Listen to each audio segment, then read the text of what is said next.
नमस्कार, खबर उत्तराखंड में आपका स्वागत है। मैं हूं राहुल चौहान। खबरों बढ़ने से पहले एक नजर आज की अहम सुर्खियों पर। बद्रीनाथ मंदिर की थाली भेंट में कथित गड़बड़ी का मामला, निलंबित कर्मचारी हाईकोर्ट की शरण में, समिति से मांगा जवाब। एसी ने सरकार को जारी किया नोटिस, संविदा कर्मियों को नियमित न करने को और जीएसटी काटने पर मांगा स्पष्टीकरण। उत्तराखंड शिक्षा विभाग का बड़ा फैसला, पोर्टल से हटी सुगम दुर्गम श्रेणी, शिक्षक संगठनों ने खोला मोर्चा।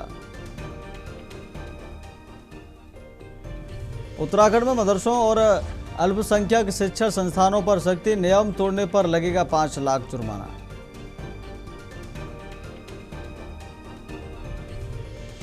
तीस जुलाई से शुरू होगी ऐतिहासिक कांवड़ यात्रा, नीलकंठ मार्ग पर बढ़ेगी सुरक्षा व्यवस्था, सुरक्षा को लेकर प्रशासन अलर्ट।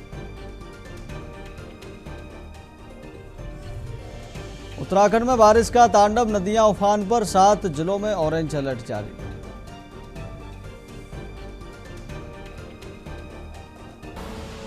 आप देख रहे हैं के न्यूज, खबरों का सारथी। अब चलते हैं उत्तराखंड की खबरों में। विकासनगर से खबर है, सहसपुर में आज बृहद बहुउद्देशीय शिविर का आयोजन, सीएम धामी कार्यक्रम में होंगे शामिल। सेवा सुशासन और समर्पण पखवाड़े के तहत आयोजित कार्यक्रम, मुख्यमंत्री को कांग्रेस ने काले झंडे दिखाए जाने का किया ऐलान, कांग्रेस के विरोध को देखते हुए सतर्क हुआ प्रशासन।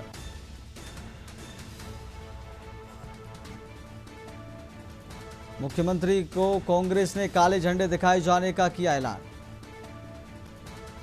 सीएम धामी कार्यक्रम में होंगे शामिल। विकासनगर से खबर आपको बता रहे हैं, सेवा सुशासन और समर्पण पखवाड़े के तहत आयोजित कार्यक्रम, मुख्यमंत्री को कांग्रेस ने काले झंडे दिखाए जाने का किया ऐलान, प्रशासन अलर्ट, कांग्रेस के विरोध को देखते हुए सतर्क हुआ प्रशासन। सहसपुर में आज बृहद बहुउद्देशीय शिविर का आयोजन, सीएम धामी कार्यक्रम में होंगे शामिल। विकासनगर से बड़ी अपडेट आपको बता रहे हैं, सेवा सुशासन और समर्पण पखवाड़े के तहत आयोजित कार्यक्रम। विकासनगर से संवाददाता तबरेज हमारे साथ अधिक जानकारी के लिए जुड़ गए हैं। तबरेज, आज सीएम धामी कार्यक्रम में शामिल होंगे, बहुउद्देशीय जो कार्यक्रम है उसमें पहुंचेंगे, कांग्रेस ने काले झंडे दिखाने का ऐलान किया है, क्या कुछ अपडेट इस खबर पर? जी बिल्कुल, जो लगातार सीएम धामी का कार्यकाल 5 साल का पूरा हुआ है, उसके चलते पूरे प्रदेश में सेवा सुशासन और समर्पण कार्यक्रम के तहत जगह जगह बहुउद्देशीय शिविर लगाए जा रहे हैं। इसी क्रम में आज सहसपुर में भी एक बहुत बड़ा कार्यक्रम आयोजित होना है, जिसमें सीएम धामी शिरकत करेंगे। वहाँ पे काफी जो अन्य विभाग है उनके यहाँ पे शिविर लगने हैं, कई जो ग्रामीण है, जो आसपास के ग्रामीण क्षेत्रों के लोग वहाँ पे पहुंचने हैं। लेकिन इसी बीच जो कांग्रेस पार्टी ने ऐलान किया है कि वो सीएम धामी का विरोध करेंगे। उनका सबसे बड़ा कारण यह है कि जो सेलाकोई में सीसमबड़ा ट्रेचिंग ग्राउंड है, उसको यहाँ हटाए जाने की मांग काफी लंबे समय से की जा रही थी। हालांकि सीएम धामी और जो क्षेत्रीय विधायक जयदेव पुंडीर है, उन्होंने भी आश्वासन दिया था कि ट्रेचिंग ग्राउंड को यहाँ से हटाया जाएगा, लेकिन काफी लंबा समय हो जाने के बाद भी ट्रेचिंग ग्राउंड यहाँ से नहीं हटाया गया। इसके चलते आज जो कांग्रेस ने ऐलान किया है कि उनको काले झंडे दिखाकर विरोध किया जाएगा सीएम धामी का। जी तबरेज, ठीक, बहुत बहुत धन्यवाद आपका तमाम जानकारी देने के लिए। अगली खबर का रुख करते, उत्तराखंड में विधानसभा चुनाव में अब ज्यादा समय नहीं बचा है। ऐसे में कांग्रेस के शीर्ष नेता लगातार प्रदेश का दौरा कर रहे हैं। बीते दिन कांग्रेस के संगठन महासचिव केसी वेणुगोपाल भी उत्तराखंड पहुंचे और उन्होंने पत्रकार वार्ता कर पेपर लीक समेत कई मुद्दों पर भाजपा सरकार को घेरा। वहीं मुख्यमंत्री पुष्कर सिंह धामी ने कांग्रेस नेताओं के आरोपों पर पलटवार किया है। सीएम धामी ने कहा कि पेपर लीक तो कांग्रेस की सरकार में होते थे। उन्होंने कांग्रेस नेताओं के दौरे पर तंज कसते हुए कहा कि चुनाव नजदीक है, इसलिए कांग्रेस के नेता उत्तराखंड आ रहे हैं, अगर पहले आते तो इसे गंभीरता से लिया जाता। मुख्यमंत्री ने कहा कि आने वाले समय में भी कांग्रेस के कई नेता उत्तराखंड पहुंचेंगे, जो सामान्य बात है।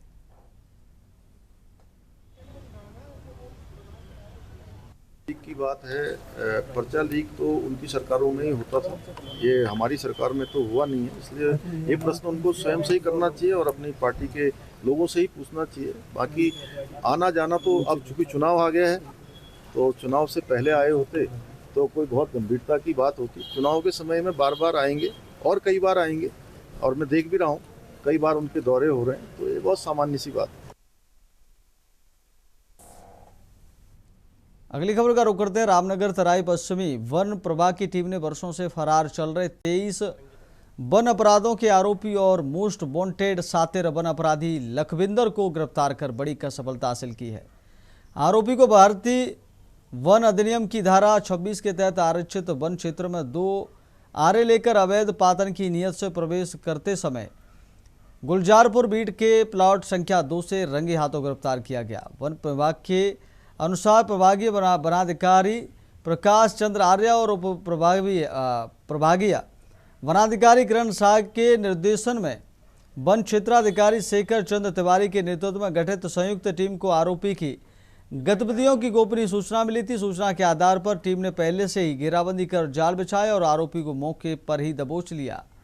गिरफ्तार लखविंदर पुत्र खेम सिंह निवासी ग्राम गोबरा तहसील बाजपुर जनपद उद्यम सिंह नगर के खिलाफ वर्ष 2020 से वर्ष 2026 तक कुल 23 वन अपराध दर्ज हैं। उस पर सागौन, शीशम और खेर जैसे बहुमूल्य पेड़ों के अवैध पातन और लकड़ी तस्करी के कई गंभीर आरोप हैं। वह लंबे समय से वन विभाग की गिरफ्त से बचता फिर रहा था। वन क्षेत्राधिकारी शेखर चंद्र तिवारी ने बताया कि आरोपी के खिलाफ भारतीय वन अधिनियम एवं अन्य संबंधित धाराओं में कार्रवाई करते हुए न्यायालय में पेश कर जेल भेजा जा रहा है।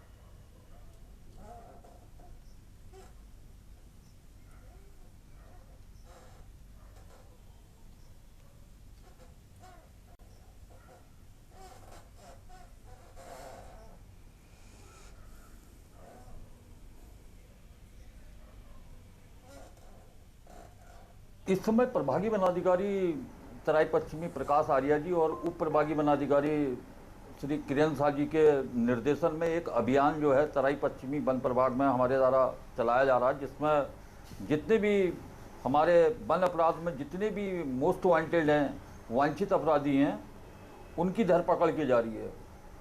उसमें आज जो है उक्त अपराधी जो लखविंदर सिंह लक्खू है, इसकी काफ़ी समय से विभाग को तलाश थी। ये करीब 2 दर्जन मामलों में 5 साल के अंतर्गत 2 दर्जन मामलों में ये अभियुक्त है। इसे आज गिरफ्तार जो है हमारी जुड़का और गुलजारपुर की संयुक्त टीम द्वारा इसको जो है गिरफ्तार किया गया। अगली खबर का रुख करते हैं। हरिद्वार जनपद के खानपुर क्षेत्र में तालाब में डूबने से 16 वर्षीय किशोर की दर्दनाक मौत हो गई। मिर्जापुर गांव स्थित तालाब में नहाने के दौरान समद नाम का किशोर गहरे पानी में डूब गया। सूचना मिलने पर एसडीआरएफ की टीम मौके पर पहुंची और सर्च अभियान शुरू किया। डीप डाइविंग टीम ने कड़ी मशक्कत के बाद तालाब से किशोर का शव बरामद कर लिया। इसके बाद सबको आवश्यक वैधानिक कार्रवाई के लिए स्थानीय पुलिस ने के सुपुर्द कर दिया गया। एसडीआरएफ ने घटना के बाद लोगों से बरसात के मौसम में नदी, तालाब और अन्य जलाशयों से दूरी बनाए रखने की अपील की है। साथ ही अभिभावकों से बच्चों पर विशेष निगरानी रखने और उन्हें बिना निगरानी के जलाशयों में न जाने देने की सलाह दी है।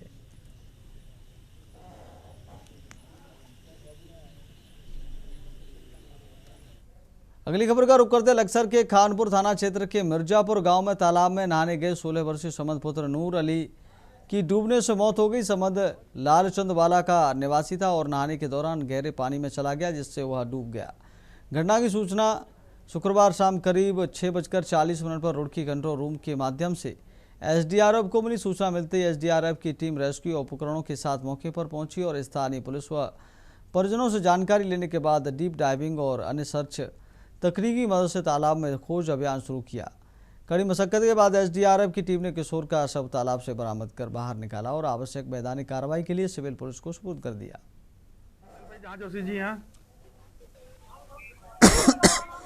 चारों तरफ से बारिश हो रही है और ऐसे में लोगों को हिदायत भी दी गई है घरों से ना निकले, और ऐसे में जो है बारिश में बच्चों का खेलना या जो है इस तरीके से स्नान करना, ये सब जो है अच्छी बातें नहीं है। घरों के अंदर रहना चाहिए। और जो है बारिश के कारण और मौसम की गंभीरता को देखते हुए एसडीआरएफ, पुलिस और प्रशासन जो है बहुत ही क्विक एक्शन लिया और जो है तत्काल मौके पर पहुंचा।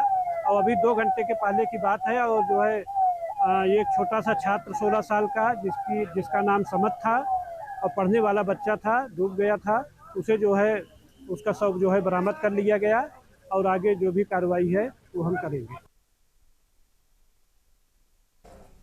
अगली खबर का रुख कर लेते। देहरादून में समाजवादी पार्टी उत्तराखंड की ओर से आयोजित प्रेस वार्ता में पार्टी नेताओं ने भाजपा और आरएसएस पर तीखा हमला बोला। कार्यकारी प्रदेश अध्यक्ष महंत शुभम गिरी और राष्ट्रीय सचिव एवं प्रवक्ता प्रोफेसर भुवन जोशी ने प्रदेश की राजनीतिक हालात, मंदिरों के प्रबंधन और जनहित के मुद्दों को लेकर सरकार को घेराव। महंत शुभम गिरी ने कहा कि समाजवादी पार्टी के राष्ट्रीय अध्यक्ष अखिलेश यादव का उत्तराखंड से विशेष जुड़ाव रहा है और सांसद डिंपल यादव का मायका भी उत्तराखंड में है। उन्होंने दावा किया कि जब भी प्रदेश को आवश्यकता पड़ी समाजवादी पार्टी ने सहयोग किया है। प्रेस वार्ता में पार्टी नेताओं ने आरोप लगाया कि भाजपा और आरएसएस से जुड़े लोग मंदिरों में भ्रष्टाचार और अव्यवस्था फैला रहे हैं।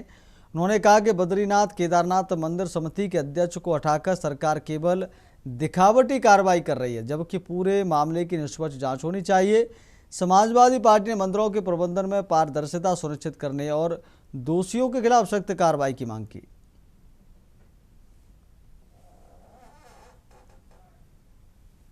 राष्ट्रीय अध्यक्ष माननीय अखिलेश यादव जी का उत्तराखंड की जो धरती है उससे बहुत प्यार है और हमारी माननीय सांसद डिंपल यादव जी का उत्तराखंड मायका है।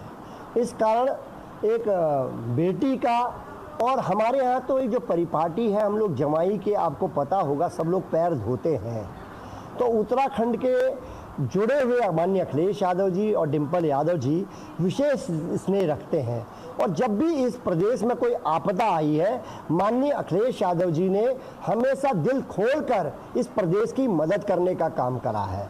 और आज जो मेरा आने का उद्देश्य ये है, हमारा उद्देश्य ये है कि जिस प्रकार हमारे धार्मिक क्षेत्रों में, धार्मिक मंदिरों में, चाहे वो राम मंदिर हो, चाहे बद्रीनाथ हो और केदारनाथ हो, ये भारतीय जनता पार्टी, आरएसएस और विश्व हिंदू परिषद के लोगों ने जो लूट करी है, मैं लूट नहीं कहूंगा, इसको डकैती करी है और एक सिंडिकेट चला रहा है। अगली खबर का रुख कर लेते हैं। Uttarakhand state primary teachers association ने शिक्षकों की विभिन्न मांगों को लेकर प्रधानमंत्री नरेंद्र मोदी के नाम ज्ञापन सौंपा है। विकासखंड रायपुर देहरादून की ओर से भेजे गए इस ज्ञापन में संघ ने ITI अधिनियम लागू होने से पहले नियुक्त शिक्षकों को शिक्षक पात्रता परीक्षा TET से मुक्त रखने की मांग की है। संघ का कहना है कि पूर्व में नियुक्त शिक्षकों पर TET की अनिवार्यता लागू नहीं होती और इस संबंध में न्यायालय के फैसले भी उनके पक्ष में हैं। इसके साथ ही शिक्षक संघ ने अक्टूबर 2005 के बाद नियुक्त शिक्षकों के लिए लागू नई पेंशन योजना NPS को समाप्त कर पुरानी पेंशन योजना OPS बहाल करने की भी मांग उठाई है। संघ का कहना है कि पुरानी पेंशन व्यवस्था कर्मचारियों की आर्थिक और सामाजिक भविष्य को अधिक सुरक्षित बनाती है। शिक्षक संघ ने प्रधानमंत्री से मांगों पर गंभीरता से विचार करते हुए जल्द सकारात्मक निर्णय लेने की अपील की है, ताकि शिक्षकों की आशंकाएं दूर हों और वे पूरी निष्ठा के साथ अपने दायित्वों का निर्वहन कर सकें। तो हम पे क्यों लागू हो रहा है? उसका कोई नाम नहीं है। क्यों नहीं है उसका नाम? उसका नाम नहीं है। हमको मांगना चाहिए, हमारा हक कहाँ है? कोई सुनने देखूंगा नहीं देखूंगा भाई, मुझे पास होना तो मैं देखूंगा। और मैं आपको ये बिल्कुल क्लियर भी बोल रहा हूँ, मुझे कोई दिक्कत नहीं है पास करने में।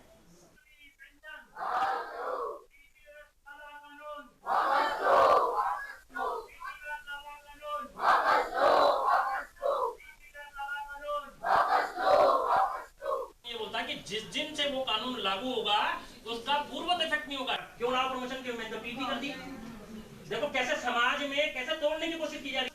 2011 में आपने लागू किया, 2011 के जितने भी अध्यापक आ जा रहे हैं वो TET करके आ रहे हैं।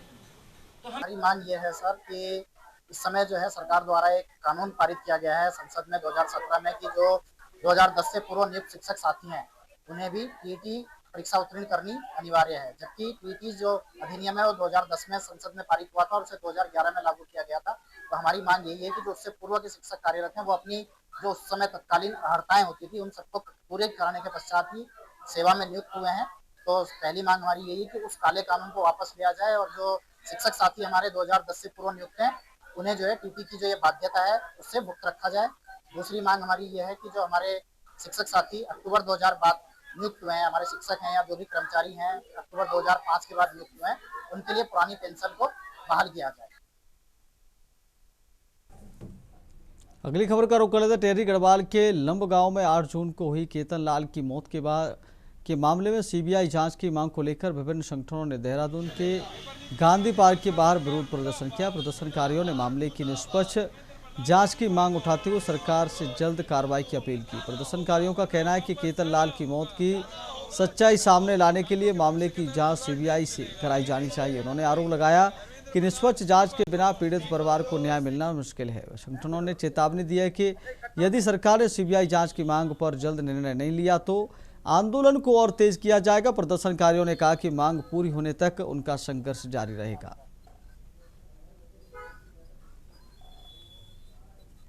सर्वप्रथम आपका धन्यवाद। आपने हमारी आवाज को उठाने के लिए, केतन लाल जैसे पीड़ित व्यक्ति की आवाज उठाने के लिए आपके माध्यम से हम लोग कहना चाहते हैं कि जो केतन लाल की 8 जून को टिहरी गढ़वाल जिले के लमगांव क्षेत्र के केवल गांव में जो केतन लाल की निर्मम बर्बरता और राक्षसता क्रूरता से हत्या कर दी गई थी, उसके खिलाफ हम आज यहाँ पर हम लोगों ने आक्रोश जताया है और हमने चेतावनी दी है सरकार को कि अगर इस मामले की गंभीरता से जांच नहीं की जाएगी, सीबीआई जांच नहीं होगी, तो हम आगे उग्र आंदोलन करने को बाध्य होंगे।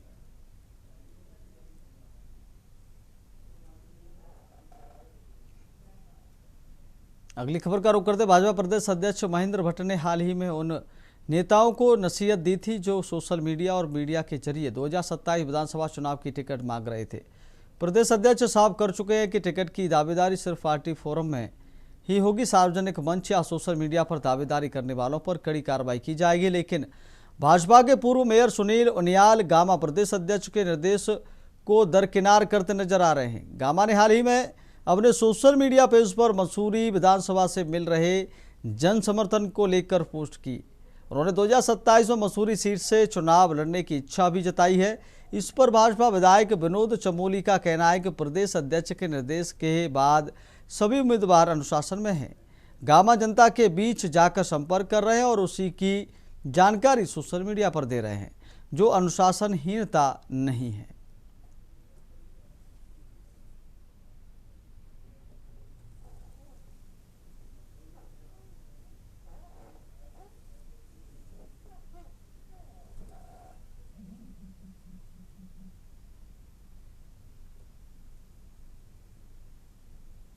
नहीं, आप थोड़ा सा अध्यक्ष जी के बयान को और ठीक करिए।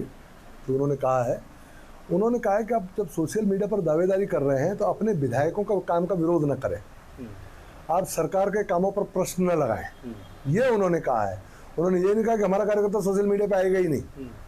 तो उस पर आपने देखा होगा पिछले जब से उनके ये निर्देश गए हैं तब से जो भी लोग टिकट के लाइन में हैं, जो टिकट की दावेदारी कर रहे हैं, उन्होंने अपने आप को भी नियंत्रित किया है और एक जो अनुशासन की जो लाइन है उससे बिलो द लाइन ही हो रहे हैं। उन्होंने उसको तोड़ा नहीं है और उसी में आप दूसरे तरीके से तोड़ा है, वो थोड़ा सा नहीं टूटा है। आप उसको ठीक से अगर स्टडी करें, वो लोगों से संपर्क कर रहे हैं, उसके फुटेज डाल रहे हैं, तो कार्यकर्ता को संपर्क करने को तो कोई मना कर नहीं सकता है। और उसके कारण वो सोशल मीडिया में अपनी उपस्थिति दर्ज करा रहे हैं तो उसको अनुशासनहीनता नहीं कह सकते हैं। अब रुकेंगे छोटे से ब्रेक के लिए। ब्रेक के बाद खबरों में जल्द लौटेंगे।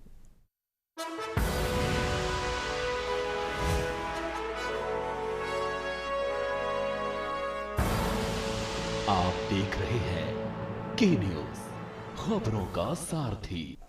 अगली खबर का ब्रेक के बाद फिर आपका बहुत स्वागत। और सीधे लेके चलते हैं आपको खबरों में। ऋषिकेश हाईवे निर्माण के दौरान पेड़ों की कटाई को लेकर उठ रहे सवालों पर भाजपा ने सरकार का पक्ष रखा है। भाजपा के प्रदेश मीडिया प्रभारी मनवीर चौहान ने कहा कि केंद्र और राज्य सरकार विकास के साथ साथ पर्यावरण संरक्षण के लिए भी पूरी तरह प्रतिबद्ध है। उन्होंने कहा कि प्रधानमंत्री नरेंद्र मोदी खुद पूरी दुनिया को पर्यावरण संरक्षण का संदेश दे रहे हैं। सरकार विकास और पर्यावरण के बीच संतुलन बनाकर काम कर रही है।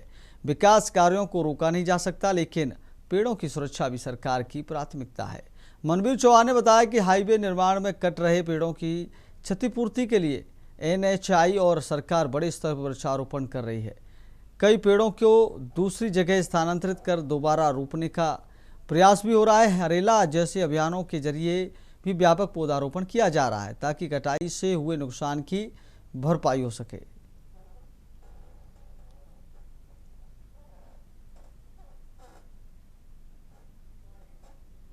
हमारी भारतीय जनता पार्टी की सरकार और आदरणीय प्रधानमंत्री नरेंद्र भाई मोदी जी पर्यावरण संरक्षण के लिए पूरी तरह से संकल्प होकर काम कर रहे हैं और पूरी दुनिया में पर्यावरण संरक्षण का संदेश देने का भी काम आदरणीय प्रधानमंत्री नरेंद्र भाई मोदी ने किया है।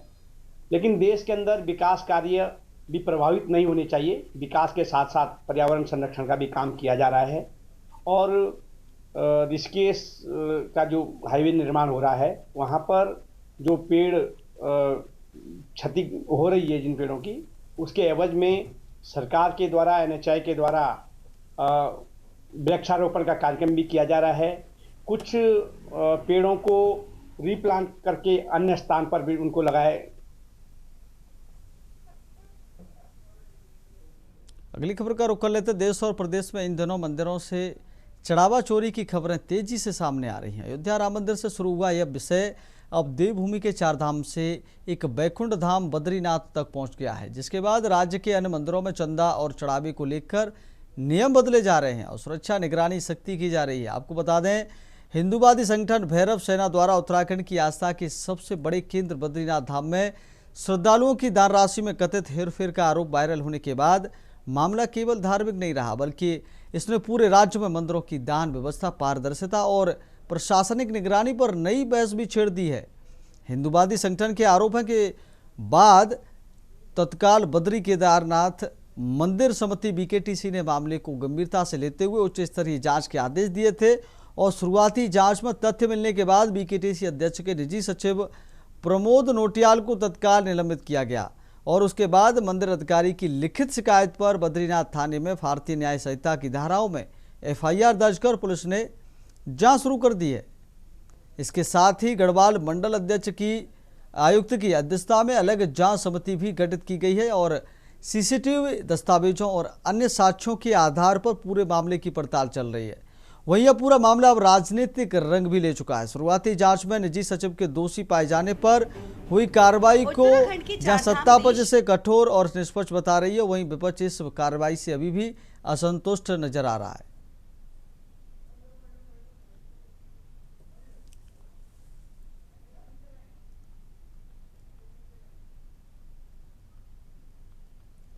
और BKTC अध्यक्ष के इस्तीफे की मांग भी कर रहा है। विपक्ष ने सर्वदलीय बैठक कर विपक्ष के नेतृत्व में जांच समिति बनाने की मांग की है। हालांकि सरकार ने SIT से जांच और अन्य दोषियों को न बख्शने का दावा किया है, लेकिन विपक्ष लगातार कई सवाल सत्ता पक्ष और मंदिर समिति की कार्यप्रणाली पर खड़े करता दिखाई दे रहा है, जिसके चलते नई बहस देखने को मिलने लगी है।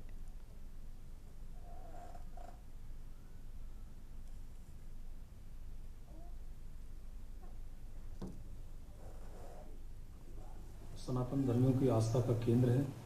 जिस प्रकार का वहाँ पर 3 तारीख को आरोप लगाए गए कि एक बद्रीनाथ मंदिर समिति के कर्मचारी द्वारा जो गणना कक्ष है उसके अंदर कहीं कोई अनियमितता पाई गई, तत्काल इसका संज्ञान लेते हुए मेरे द्वारा मुख्य कार्य अधिकारी श्री बद्रीनाथ केदारनाथ मंदिर समिति को तत्काल निर्देशित किया गया कि जो भी गणना कक्ष में कर्मचारी अधिकारी गण हैं, जो भी इससे संबंधित वहाँ पर उपकरण लगे हुए हैं, चाहे वो हमारे CCTV हों और भी सारी चीजें, हर पहलू पर जो है कि उन सबको सुरक्षित कर लिया जाए।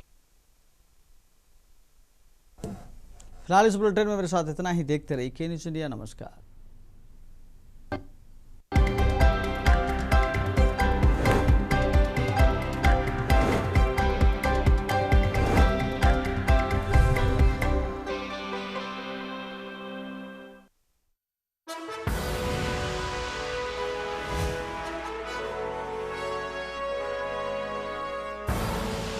आप देख रहे हैं के न्यूज़, खबरों का